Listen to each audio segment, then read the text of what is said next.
All right, BB says, which model is better? Lead gen, agency, rank and rent, affiliate, CPA, sales, courses, e-commerce, dropship software, software as a service, or WP Shopify plugin or template, or to download on PC, or anything else that you can think of. I don't know.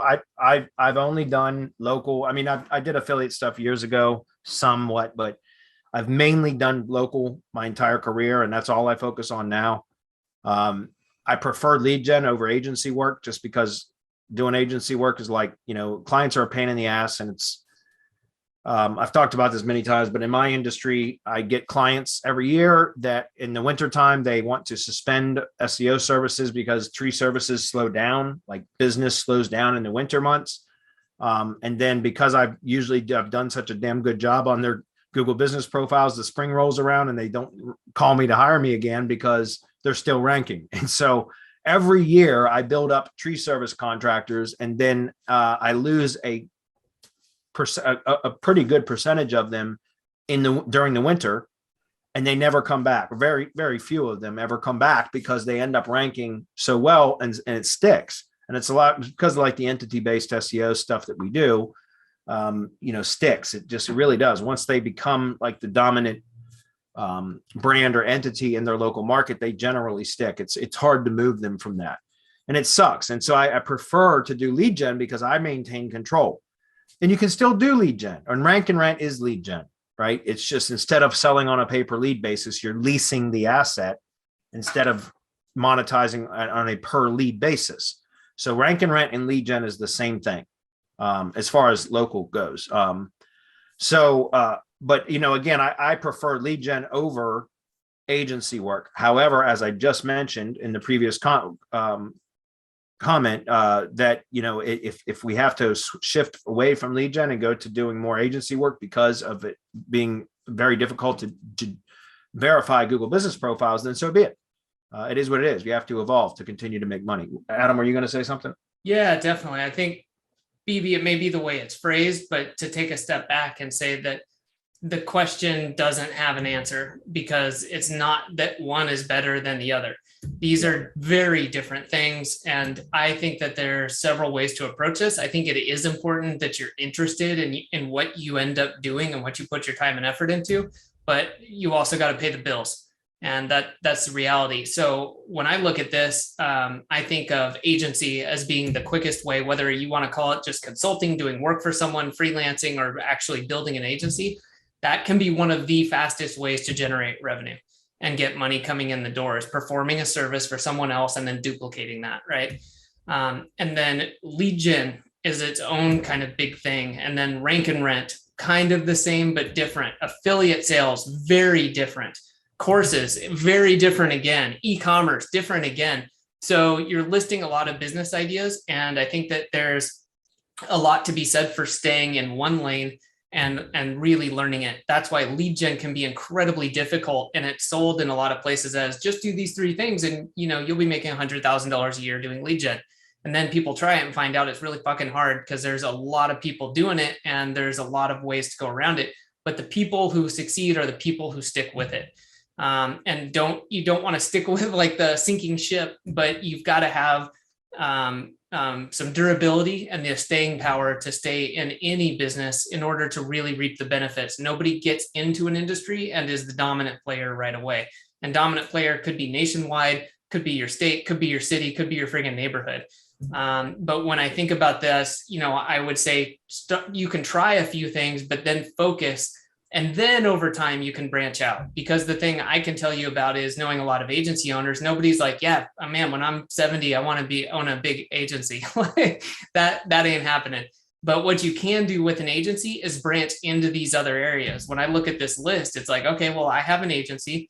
I also do lead gen because I do referral business. I consider that lead gen. So when I refer business onto other people, sometimes I get a referral fee. So that's nice. I make money that way. Affiliate sales. Hell yes. I use tools. I tell my clients what I use, or I refer them to certain things. So I'm doing affiliate sales through that.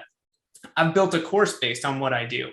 Potentially down the road, there's software. That's kind of the holy grail down the end of the road, is if you're an agency, you're solving other people's problems. So you should be able to find out over time, again, on the order of years, what are these specific people's problems? How can I solve it? That's what you do as an agency, and then say, hey, can I solve this with software? And then make it that way. So again, not to discourage you from looking at all of these, but choose one or two or three, try them out, but then focus down to one. Over time, you'll be able to branch back out. But if you're looking for go do lead gen, that's the best. Someone's blowing smoke up your backside. It's not that one of these is the best and the others aren't. So that was a great answer. Chris, you want to contribute? Yeah, like my point of view, like is pretty much a summary like of what you guys said. Number one, what do people actually need out there? Like, where's the hungry crowds? That's always the most important for me. And second, like pretty much all of the business models that you wrote there are working. But the key is in the execution. So like the question is most likely like how well can you execute that model? And Adam like said that's same thing pretty much in other words, but like that's how I see it. Yeah, and I like what Adam said, and well, kind of Chris just touched on it as well. But it's all of them are working, right? But it's a matter of sticking to it and having the tenacity and to stick to. Because look, let me tell you something, and I've got this right here on my wall, which is right next to me, and I keep it there. It's called the emotional cycle of change. If you don't know what I'm talking about, just go to Google and search it. The emotional cycle of change. Just read about it. There's diagrams and everything else, but it talks about this kind of cycle that we all go through whenever we're making, major decisions to do anything. And specifically as it applies to a business, you pick a topic or a business idea or whatever, and you get all excited about it, and you're in what's called the uninformed optimism stage. And that's where like all you see is like the possibility, the potential. Then you start getting into it and start doing it, like executing it, going through the training, trying to, going through actually, starting to set up the business and all that other stuff. And that's where you become into stage 2, which is called the informed pessimism stage, which is like, okay, all of a sudden you're realizing the enormity of the task that you just took on, like how much work it's going to be, how little you know about it, and how much learning you have to do. All that other stuff. And then you hit what's called the stage 3 out of 5 stages, which is called the valley of despair. And that's where like you're just buried, like you're underwater. And that's the diagram that actually shows it underwater. And that's because it's like, you're trying to do all these things. You probably have way too much work to do and all this kind of stuff. You're probably not doing any of them very well and all that. But if you can stick to it and push through it, then you get to stage 4, which is informed optimism. And that's like, wow, I'm actually doing it, right? Maybe you've built some systems, you've got some personnel in place, you've got some automation in place, things that are making it easier now to where you're not constantly underwater. And then lastly, if you stick through it long enough, you get to stage 5, which is success and fulfillment, right? And that's called the emotional cycle of change. The problem is most 80, 90, 95% of people will quit at stage 2 or 3.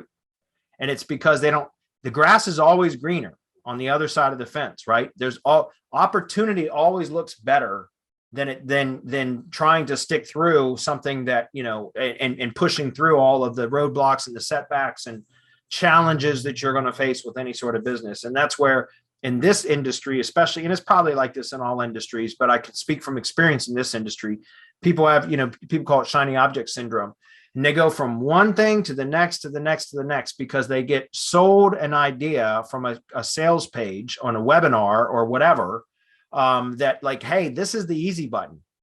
And then they start, that's uninformed optimism. Then they start in on that, whatever it may be, and they find out, then they get to informed pessimism. Then they're underwater. Does that make sense? And they, at stage 2 or 3, they quit because they get sucked into another idea. They get sold another idea that's going to be the easy button, and they go start that cycle all over again. And we see this over and over and over again throughout the 10, 12 years now that I've been doing this. And in our industry, we see that all the time. So people will start something and then they get sold a new idea, a new shiny object comes along, whether it's a new software, a new method, a new strategy, whatever, and boom, they're off to the races on that instead of continuing working on what they've already started.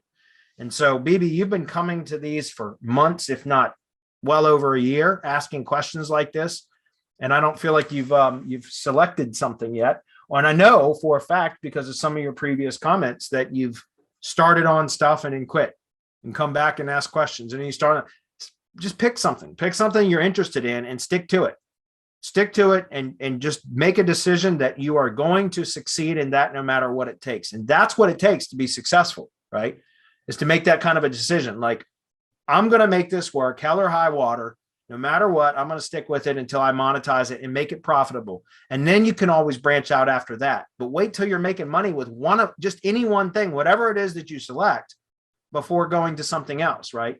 Or trying something else. And I mean, obviously there comes a point in time where you can cut, you know, you if you reach a point where you've pursued it for you know, at some level, there comes a time where you have to like cut your losses and move on to something else. But people do that way too early, too often.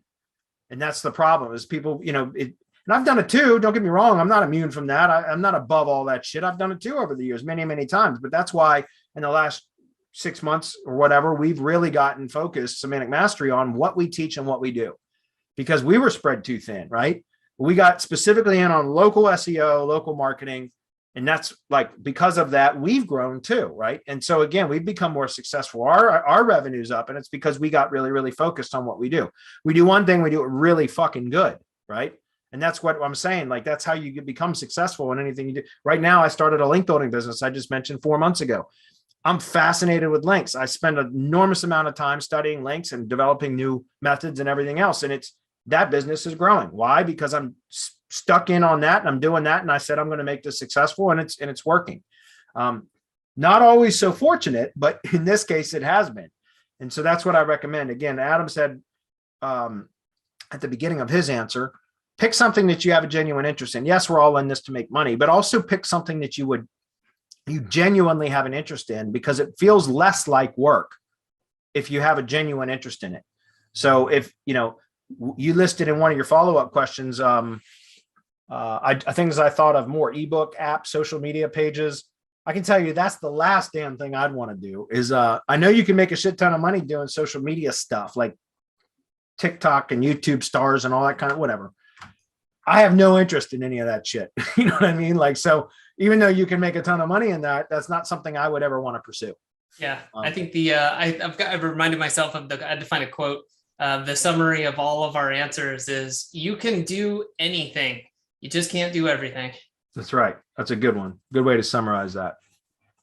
Anyways, that was a great question, BB. But just pick something that you have a genuine interest in. It feels like I love SEO and I love link building now. For whatever reason, I'm absolutely fascinated with link building, and that I literally dream about it. I know that sounds crazy.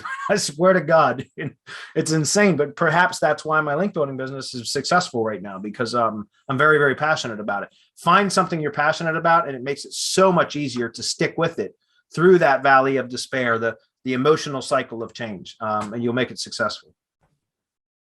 It's a really good question, though.